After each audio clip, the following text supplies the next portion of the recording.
Hello guys, welcome to my YouTube channel. Ngayon, ang ituturo ko naman po sa inyo kung paano po mag-cleaning, magtanggal ng dashboard, at paano po nila papalitan yung evaporator po ng aircon sa front side po. So, ang model po nito, Innova 2006, dahil may katagalan na rin po din talaga. So, instead na ipapaklining ko po yung evaporator, papapalitan ko po. Kasi ang sitwasyon po nito ay may singaw. So, ang payo po ng technician, palitan na po ng buo para hindi na po pabalik-balik ang problema. Dahil nakapagpakarga na po ako nito last 2 months ago. Kaso, ganun pa rin, nawala po yung lamig. 2 days lang ang tinagal. So, sayang po yung freon, yung refrigerant na tinatawag. So para maiwasan po yon, palitan na lang po ng bagong evaporator. So ang gagawin ko muna habang naghihintay ng technician, tatanggalin ko na po yung dashboard para pagdating niya, kakabit na lang po yung bagong evaporator. So simulan po natin.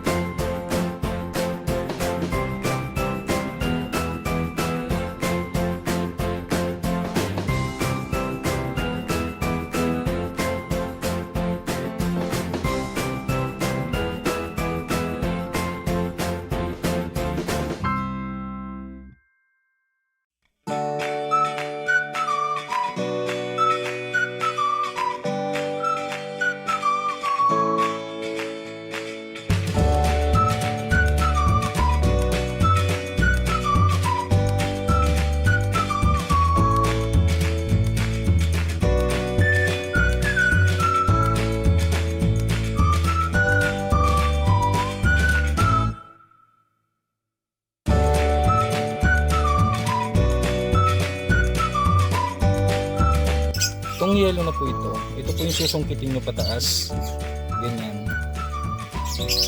susungkitin nyo pataas bago nyo hahatakin itong orange para ma-release. Pwede nyo itong hatakin ito pataas o ma-release po sa pagkakalap. Yun lang po. Ito naman po yung sa horn na wire. So next, tatanggalin po natin itong manibela.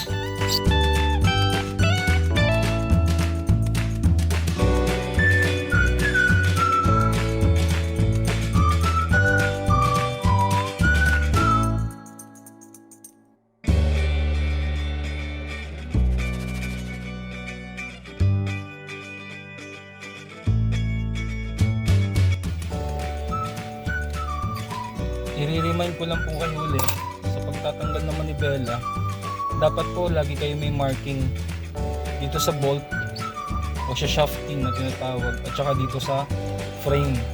Maglagay lang po kayo ng gatla para sa pagbabalik po ng manibela hindi na kayo mahihirapan.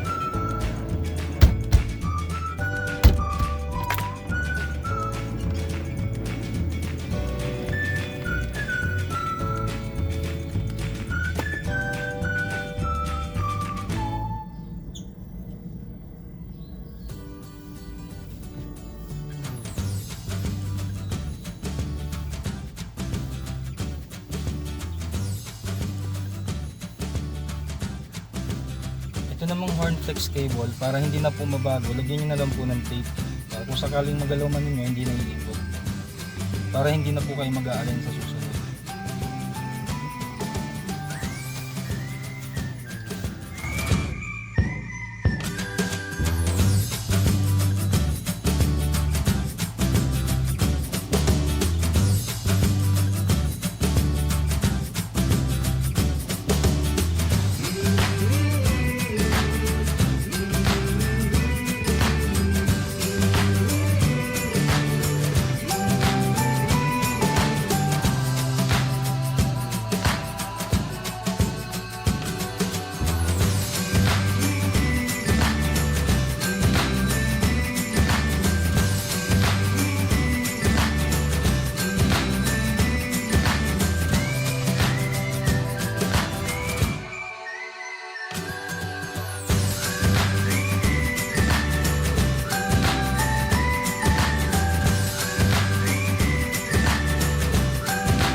Yan na pala guys, i-remind ko lang.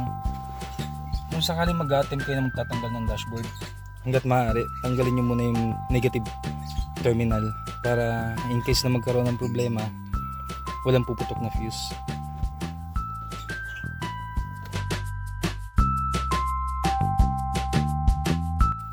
Sa pagtanggal naman po nito, nandito lang po yung mga socket. May mga lock po yan, ipipress nyo lang yung lock, mahahatak nyo. Ito po, ipipress nyo po ito.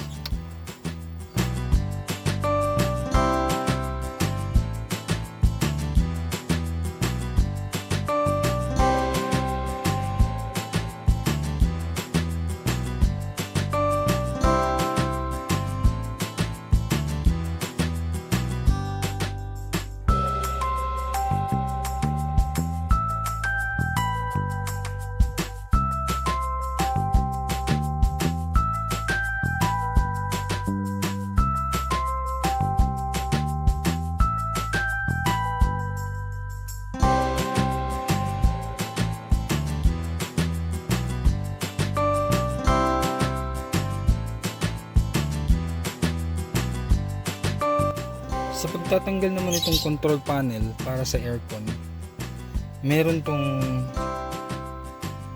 clip dito. Dito po. Ito po. Ipipress nyo to down. Press down para mahatak nyo po ito palabas.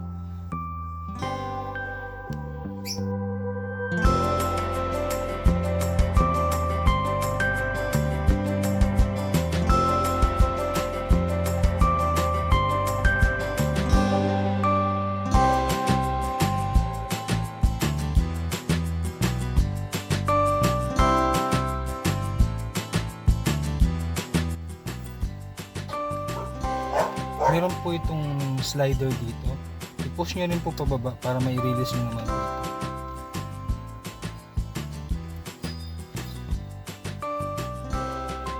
Kabilaan po yan.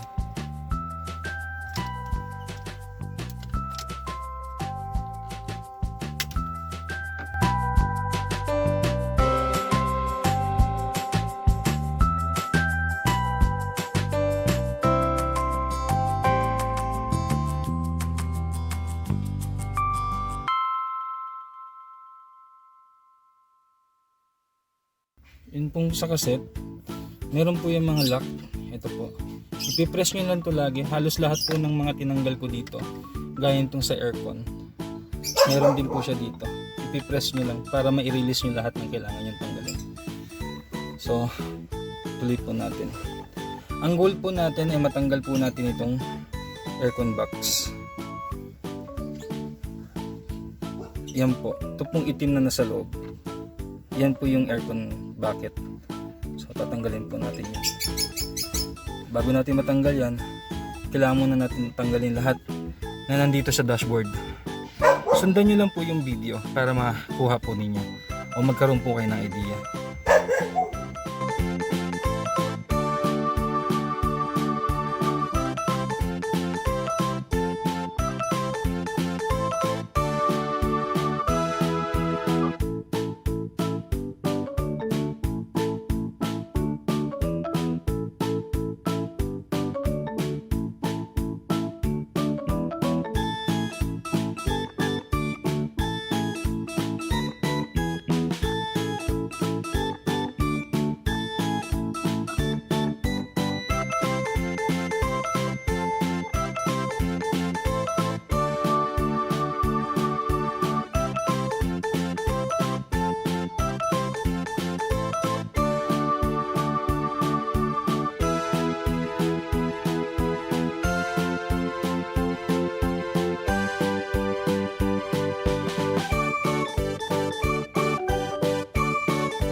So yun guys, papakita ko lang sa inyo kung ano na nangyayari.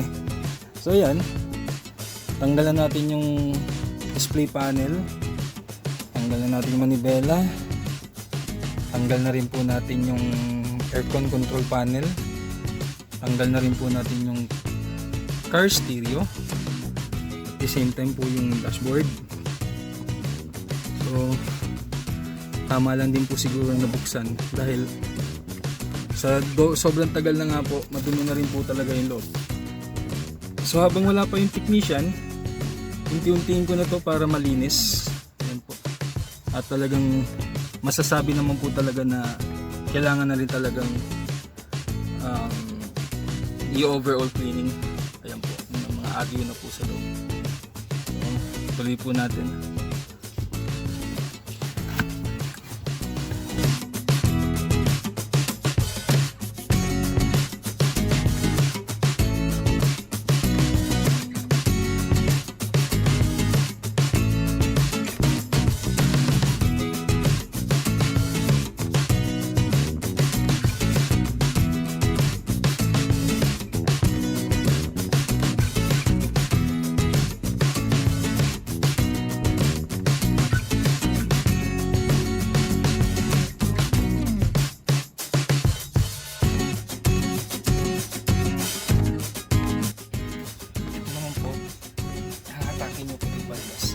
May lock po ito.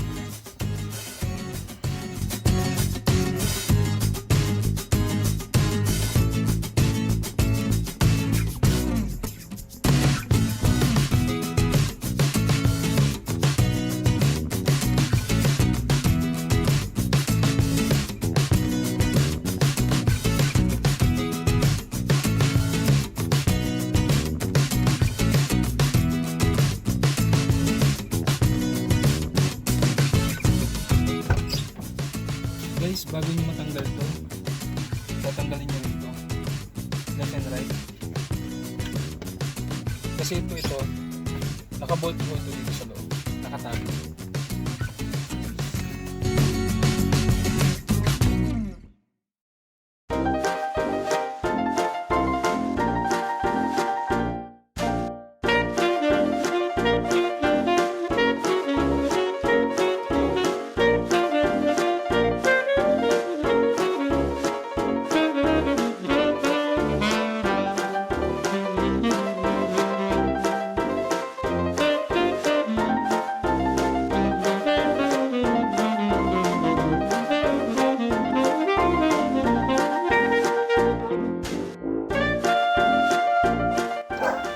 Meron po itong plastic screw sa ilalim.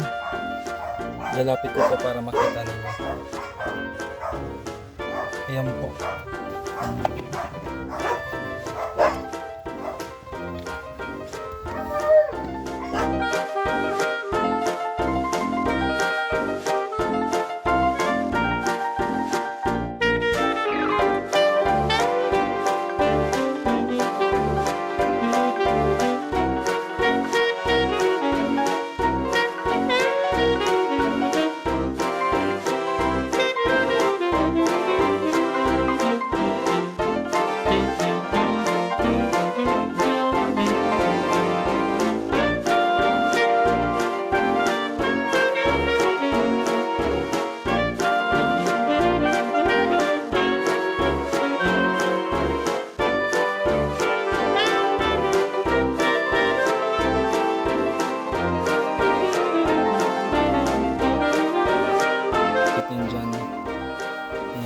Dalawang bolt dyan, tanggalin nyo din kasi tatanggalin po natin itong cover ng transmission, ay yung itong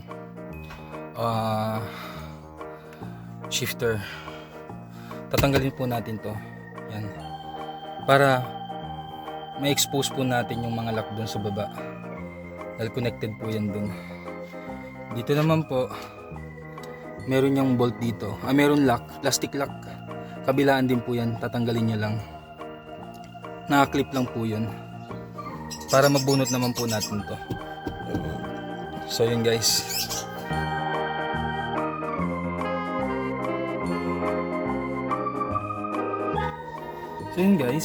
ito tinanggal ko muna yung handle ng shifter.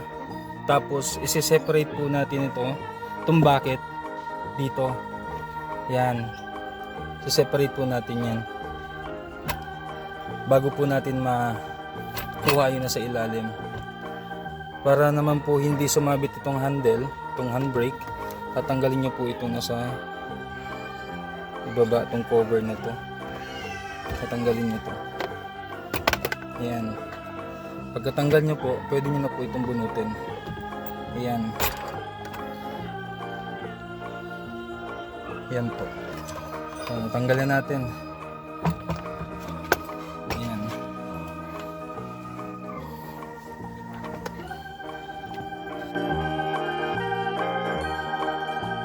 Sunod naman natin tanggalin yung pangalawang layer. Pero bago po natin matatanggal yung pangalawang layer, meron po yung bolt dito. Dito po. So, tanggalin muna natin yung mga bolt.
Kinukunan ko ng video guys para hindi ako mahirapan magbalik.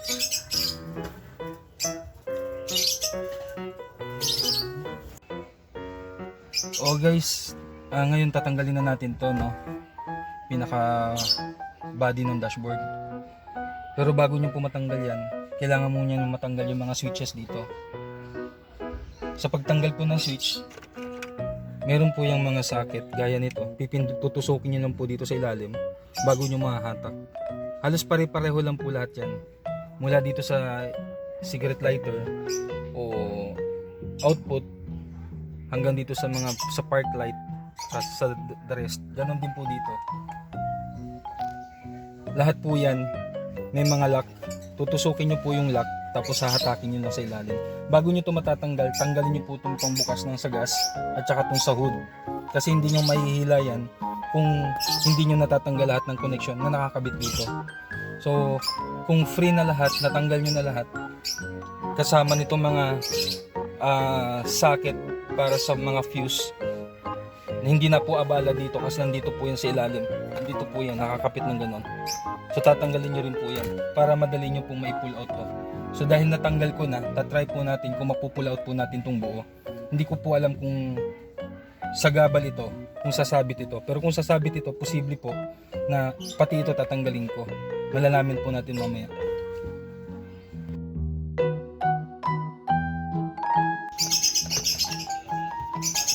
Guys, sa pagtanggal guys, hanapan nyo na lang ng paraan kung saan siya yung tatamang anggulo para hindi kayo mahirapan. Medyo may kahirapan guys. Pero kung matyaga kayo, magagawa nyo. Ako napasubo na lang. So ayan guys, tanggal na. So marami pa tayong babaklasin guys.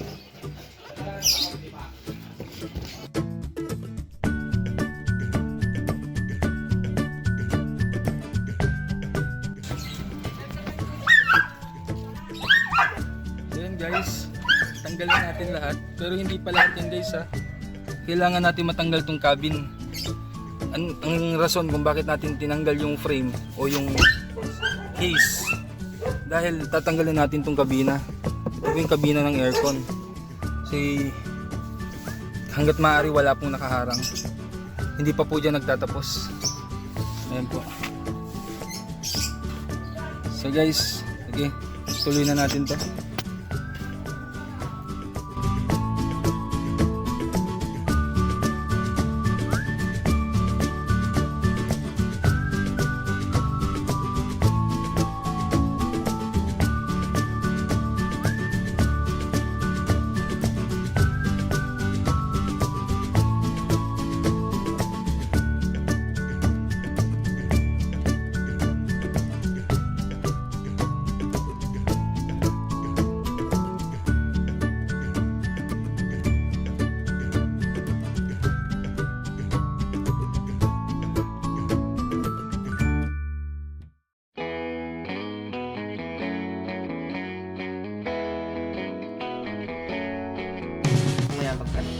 Hindi, at least sir, ang akin lang sir na sana, hindi mali yung binili ko sir.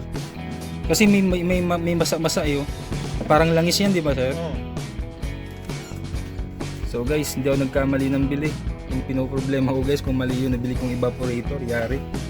Sayang yung pinambili. Pero pwede ko naman ata pa-refund kay Sir Jess eh. Kundi pabenta ko kay Sir Jess pag may naganap. Palitin na rin kasi yung ano na.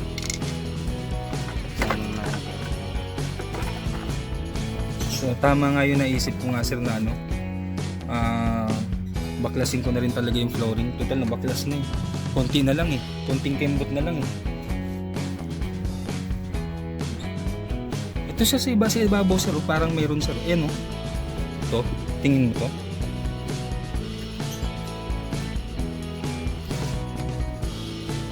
Hello guys, so ito nakalas na yung lumang evaporator. Ito yung luma. So may posibilidad talaga na butas na to. So kaya mabuti na lang yung binili ko pareho. Doon ako namumroblema guys eh.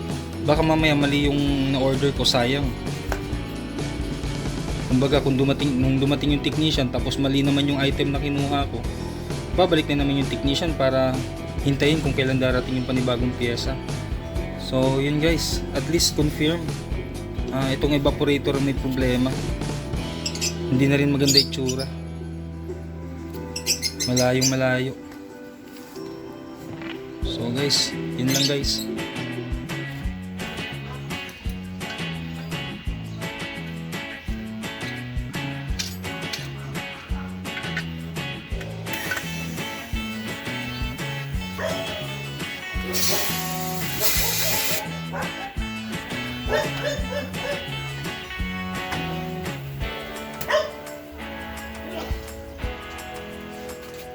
Ayun, butas nga. So guys, butas nga, confirm.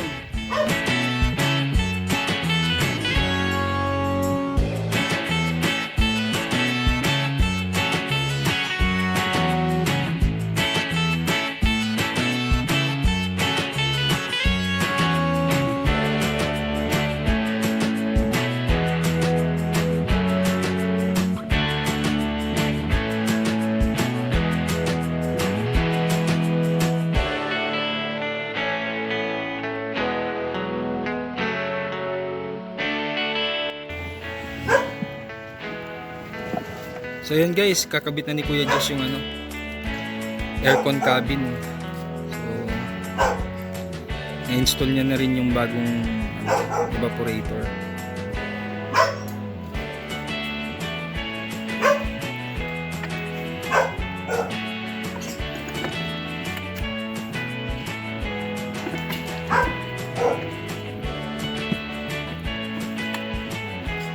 Tamang iiwasan, no?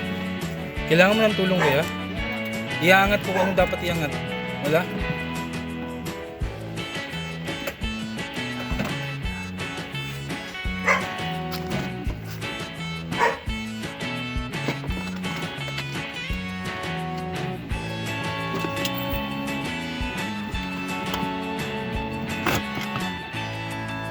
Kailangan pala bago ko ibalik pala yung dashboard ko, dapat may filter na pala yan.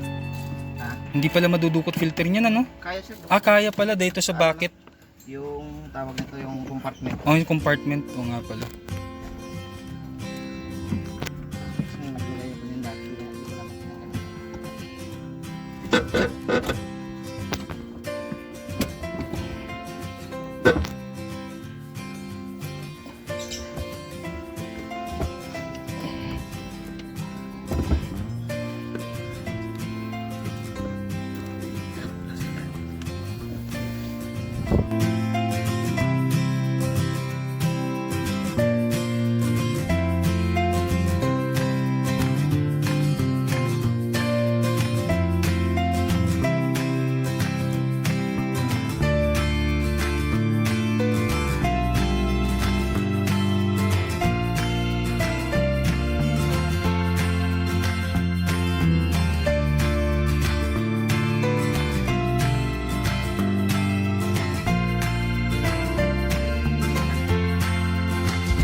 Ito guys, paliwanag ko lang. Ito yung stock ng Innova. Dahil sa sobrang tagal na rin na walang palitan, madilaw na ang ilaw. Tsaka mabilis manilaw yung lens ng headlight. Yan ang ilaw. So nag-decide din kami. Kasi ang hirap sa gabi guys pag ano, pag may kasalubong, hindi mo na makita yung kalsada.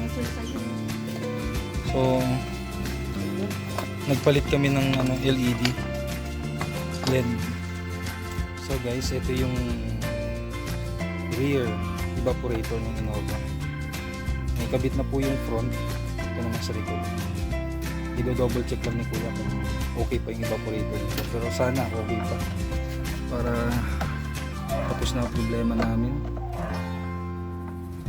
Ang problema lang naman ito guys kung butas o hindi. Pero madalas ba Kuya hindi nabubutas yan Kuya? Madalang sa likod.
Pero mamaya pa yan guys, babagyan ng konti, baka may bubbles na lumabas.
So yun guys, okay na yung aircon ko sa guys, oh. Tingnan nyo po yung bintana guys, oh. Nagmo-moist. Number 1 pa lang po yan. Yan po, oh. Yan po, oh. Nagmo-moist. Salamat kay Kuya Jess. Thank you. So bukas guys, hindi ko muna ibabalik yung mga upuan. Tatanggalan ko ng upuan. Dahil i-detailing ko na tuloy-tuloy. Total, nandito na rin naman. Isang kalasan. Kaya wala mo nang extra lakad. O extra na kailangan trabahuin. Dito muna magko-concentrate kayo sa Innova. Para wala na akong babalikan. Salamat kay Kuya Jess. The best. Ayan, tandaan niyo po yung mukha ni Kuya Jess. PM niyo po ako pag may kailangan kayo. Kahit nasa Davao pa po kayo, pupuntahan daw po niya kayo eh. Sagot niyo lang po mapamasahe.